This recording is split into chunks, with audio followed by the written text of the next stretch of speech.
निकाय चुनाव नहीं, ये इज्जत बचाओ आंदोलन होगा। जिसकी हार होगी उसकी लुटिया 2024 में जरूर डूबेगी।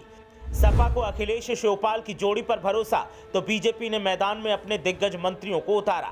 कांग्रेस और बीएसपी अपने दम पर पेल रहे दंड, लेकिन कोई है जो इनको देने वाला है वोटों की बड़ी चोट।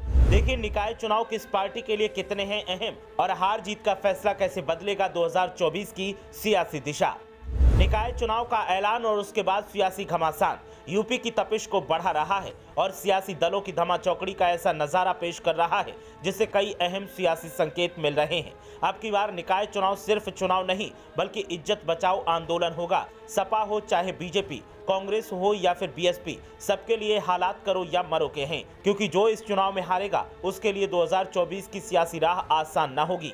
निकाय चुनाव को 24 का सेमीफाइनल माना जा रहा है और इसीलिए बीजेपी ने अपने मंत्रियों की फौज को मैदान में उतार दिया है, तो वहीं सपा अखिलेश शिवपाल सिंह की जोड़ी के भरोसे पर टिकी है। हालात सबसे ज्यादा बीएसपी और कांग्रेस के लिए कठिन हैं, क्योंकि सपा आरएलडी के साथ मिलकर चुनावी मैदान में उतरने वाली है, तो वहीं बीजेपी के गठबंधन साथी भी सक्रिय हैं। वहीं कांग्रेस और बीएसपी अकेले ही दंड पेल रहे हैं। दरअसल अगले महीने 4 और 11 मई को 2 चरण में वोटिंग होगी। 13 मई को रिजल्ट घोषित किए जाएंगे। निकाय चुनाव के अनाउंस से पहले ही गोरखपुर में सीएम योगी ने जनसभा को संबोधित करते हुए कहा कि अब डबल नहीं ट्रिपल इंजन की सरकार बनानी होगी।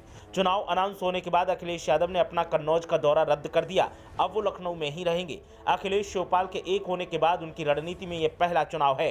मायावती ने निकाय चुनाव को लेकर पहले प्रेस कॉन्फ्रेंस बुलाई और अकेले दम पर मैदान में उतरने का ऐलान किया। साथ ही कांग्रेस भी जिला स्तर पर जन सत्याग्रह आंदोलन चलाकर माहौल बनाने में जुटी है। दोनों पार्टियों के लिए अपना कैडर बचाने की चुनौती है, क्योंकि 2022 विधानसभा चुनाव में दोनों को बुरी हार मिली थी। अरविंद केजरीवाल की आम आदमी पार्टी और नीतीश कुमार की जेडीयू भी यूपी के निकाय चुनाव में ताल ठोकेगी। कुल मिलाकर सभी दलों की ओर से जोर आजमाइश हो गई है। 2017 के निकाय चुनाव में 16 में से 14 सीटों पर बीजेपी के मेयर चुने गए थे। बीजेपी इस बार भी अपने इस ट्रैक रिकॉर्ड को कायम रखना चाहती है, इसीलिए 9 केंद्रीय मंत्रियों और 30 से ज्यादा कैबिनेट और राज्य मंत्रियों को निकाय चुनाव का जिम्मा दिया गया है। संगठन और सरकार में कहीं भी किसी भी तरह का गैप न आए, इसीलिए एक एक जिले की जिम्मेदारी 2 मंत्रियों को दी गई है।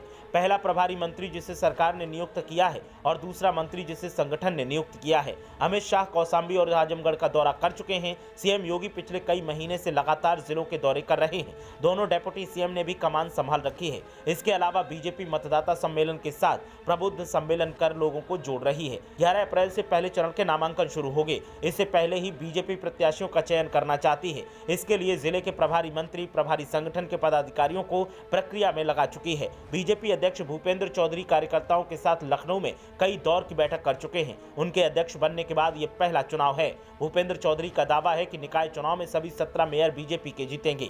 सपा, बीएसपी और कांग्रेस इस चुनाव में कहीं भी बीजेपी के सामने नहीं टिक पाएंगी। फिलहाल बीजेपी के लिए 2017 जैसा प्रदर्शन दोहरा पाना बड़ी चुनौती है। सपा संस्थापक मुलायम सिंह के निधन के बाद अखिलेश यादव और चाचा शिवपाल एक हुए हैं। दोनों की रणनीति में ये पहला चुनाव है। दोनों नेता लगातार जिलों के दौरे कर रहे हैं।